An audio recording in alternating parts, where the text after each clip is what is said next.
Now we shall see a few orthopedic conditions. Rheumatoid arthritis. This is a typical hand of rheumatoid arthritis. Note the deformity of the small joints of the fingers. Whenever multiple joints are affected, especially small joints of fingers and toes, think of rheumatoid arthritis. Note the deformity of interphalangeal and metatarsophalangeal joints. In this patient, the wrists and the feet are also markedly affected. Rheumatoid arthritis is characterized by pain, swelling, and stiffness of multiple small joints, along with systemic features like anemia, weight loss, fever, and rheumatic nodules. Tetany. This is a typical position of fingers in tetany. The patient also gets severe cramps in the forearm muscles and hands. It is primarily due to calcium deficiency. So give intravenous calcium gluconate followed by oral calcium supplements. Note this swollen right knee. This particular boy was a hemophilic who has got hemarthrosis following a trivial injury. But normally hemarthrosis may occur following an injury with a fracture or ligament tear, and you should ask for an X-ray. If this picture was seen with no history of trauma but tenderness, warmth and fever, then I would have suspected an acute pyogenic arthritis or rheumatic arthritis. And if the quadriceps, that is the thigh, was wasted and thin, I would have thought of tuberculous arthritis. In this patient, note the prominence of T10 vertebra. Tenderness and gibbus are typical of tuberculosis of spine.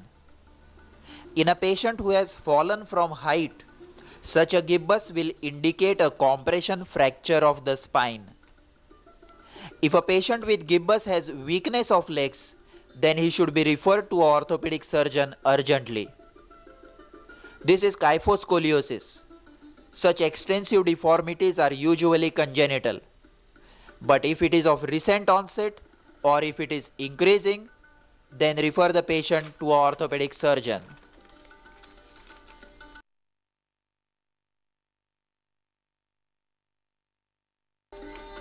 Now I will demonstrate some neurological signs. Exaggerated jerks. We have already seen delayed relaxation of tendon jerk in myxedema. See it again. See the slow relaxation phase.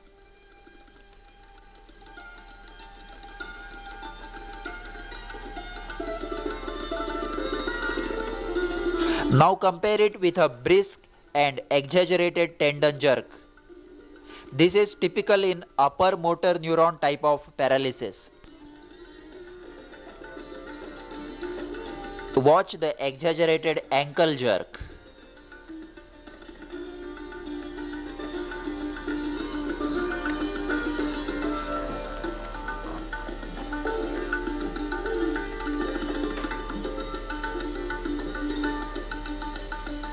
Exaggerated ankle jerk may also be demonstrated through ankle clonus. Sustained dorsiflexion of the foot results in ankle clonus, that is a repetitive rhythmic contraction of the calf muscles, recurring for as long as the pressure is maintained on the sole of the foot.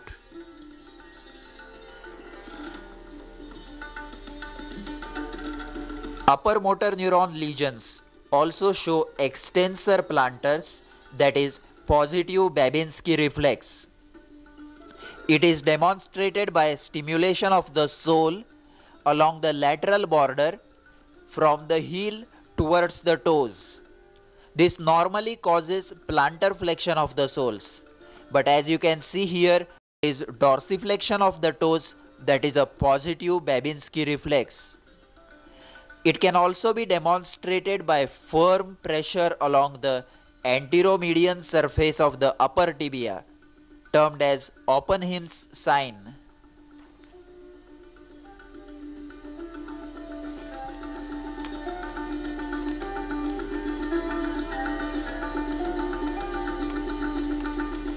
And it can also be demonstrated by squeezing the Achilles tendon, termed as Schoffer's sign. Radial palsy. Note the wrist drop on the left side due to radial nerve palsy. The fingers can be extended because the interossea are supplied by the ulnar nerve. But the wrist, the thumb and the metacarpophalangeal joints of the fingers cannot be extended. Now watch the brachioradialis muscle in the normal right hand as it stands out when a mid-prone forearm is flexed against resistance. But on the affected side, it does not contract and remains soft.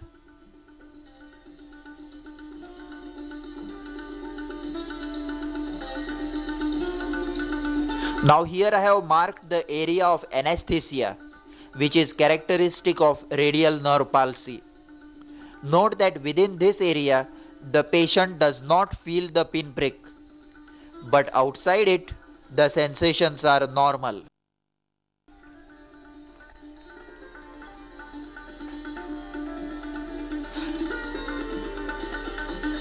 Now this is a ulnar claw hand deformity affecting mainly the little and ring finger due to flexion of interphalangeal joints with extension of metacarpophalangeal joints following ulnar nerve injury.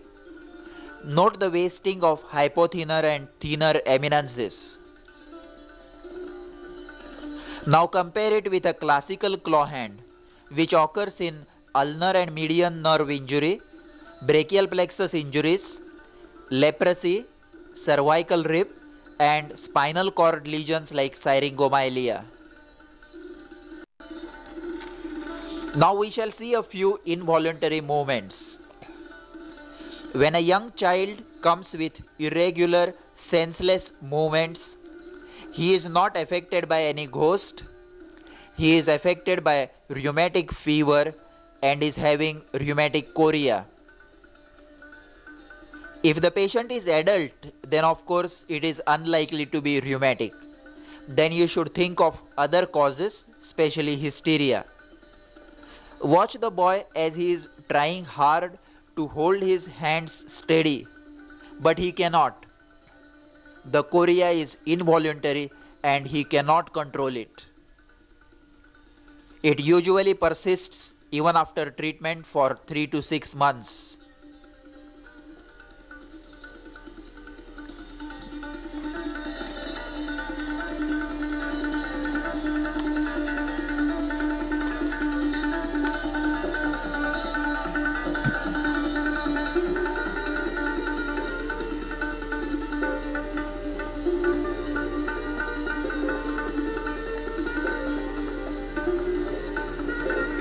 Everyone must have seen senile tremors. They mainly affect the hands and the neck. There is no definite treatment for senile tremors. B complex and tranquilizers may show temporary benefits, but these tremors have to be accepted.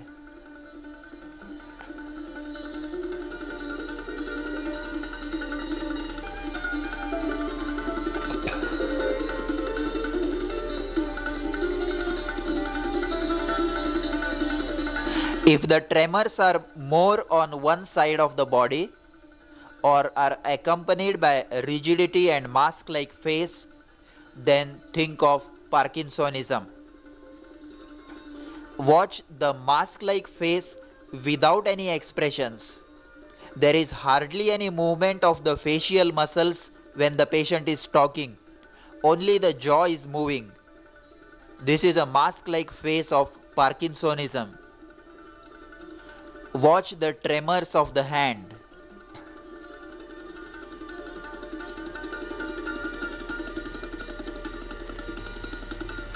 Watch the imbalanced gait. and watch the typical pin rolling tremors of Parkinsonism.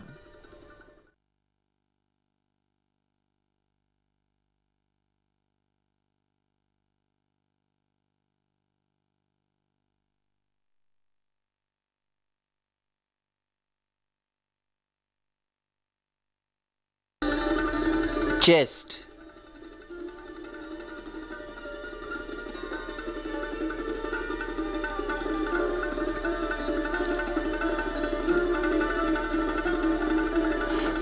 Here we have a pigeon chest.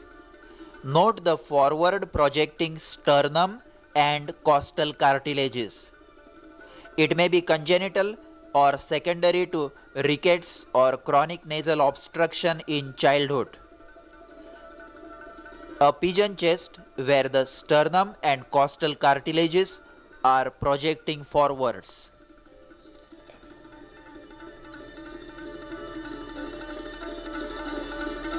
This is a funnel chest or pes excavatum. Note the exaggerated hollow over the lower end of the sternum. It is often seen in cobblers due to constant pressure of the shoe against the lower part of the sternum, or it may be due to rickets or congenital. It has no specific significance, but in severe cases, the heart may be displaced to one side.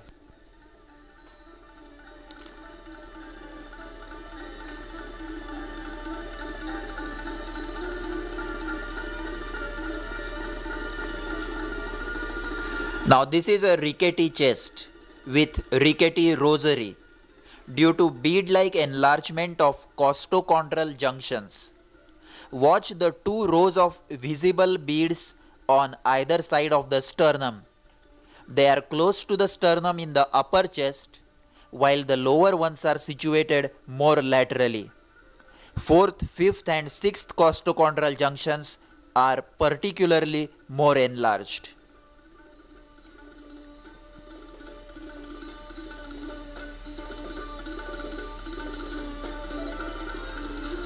This is another rickety chest with pigeon chest deformity, that is protruding sternum and Harrison's sulcus.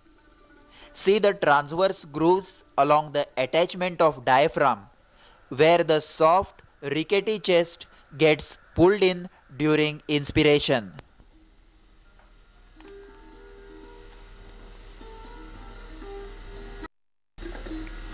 Watch this chest carefully. You will notice that the apex beat is on the right side. This is a case of dextrocardia. An X-ray will be confirmatory. What you have to remember is that in some cases with dextrocardia, even the abdominal organs will be inverted. So spleen will be on the right side, liver on the left side, and the pain of acute appendicitis is in the left iliac fossa. Watch again the apex beat on the right side.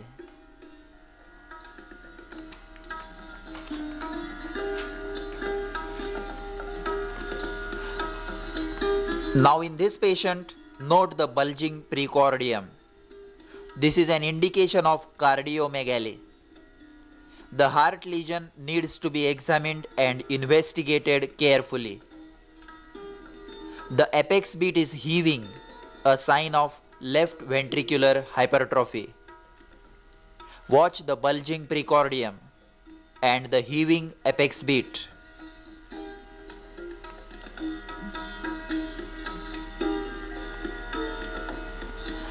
Watch the sustained systolic elevation of the apex beat.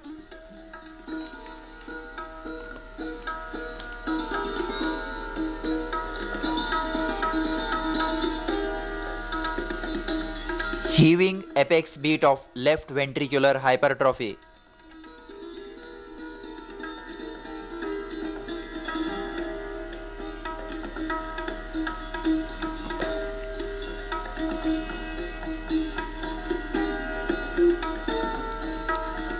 Here I am testing for left parasternal heave, which is absent That is, clinically, there is no hypertrophy of the right ventricle. Now in this patient, compare the left side of the lower chest with the right side. The left side shows fullness, the movements are diminished, and the intercostal spaces are relatively bulging. On the normal right side, the intercostal spaces are retracted during inspiration, but on the left side, they are bulging. This type of fullness indicates fluid in the pleural cavity, like pleural effusion or empyema.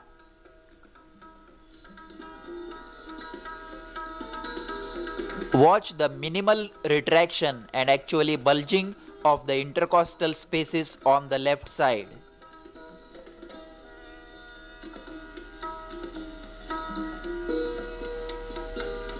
Now I am aspirating fluid from the right chest, and we will see the same case after aspiration of 1200 ml of clear straw colored fluid. See that the fullness of chest has reduced. Intercostal spaces now retract during inspiration.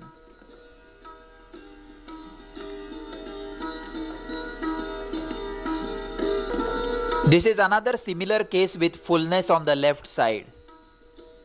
But note the intercostal tenderness.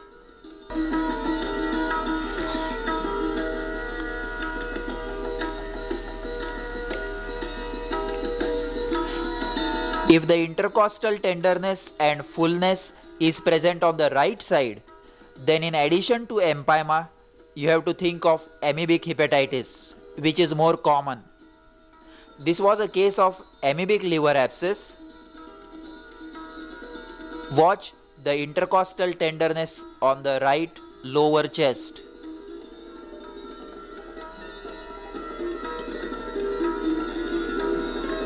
An intercostal tenderness at this site, you must suspect amoebic hepatitis.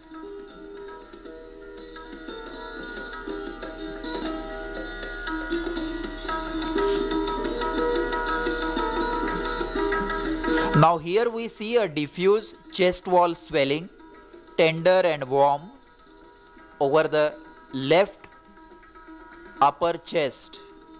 But the interesting feature here is that when the patient coughs, the swelling bulges. This is an empyema which has tracked to the subcutaneous tissues called as empyema necessitans. Watch the expansile impulse when the patient is coughing. This brings us to an important clinical rule that whenever a swelling is seen on the chest, you must look for cough impulse. See this cold abscess on right parasternal area. The positive cough impulse indicates an intrathoracic or pleural communication. While examining right parasternal and back swellings, in addition to cough impulse, you should also look for pulsations. This is a case of aneurysm of ascending aorta. It looks exactly like a cold abscess, but it is pulsatile. So before trying to aspirate a cold abscess on the chest wall, you must look for cough impulse and pulsations. Watch the expansile pulsations of aneurysm of aorta. See how the fingers move away from each other with each pulsation.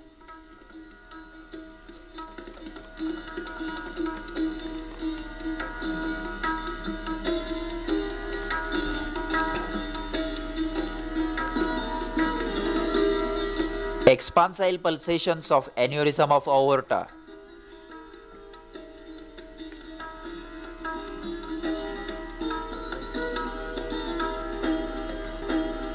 Lastly, we will see a flail chest. Such serious injuries are not seen in general practice, but watch it just for the abnormal movements. Double fractures of adjacent ribs produce a freely mobile segment of the chest wall. which is drawn in during inspiration and out during expiration, exactly opposite to the rest of the chest wall. This is a very serious injury that may need to be kept on a respirator and artificial ventilation immediately.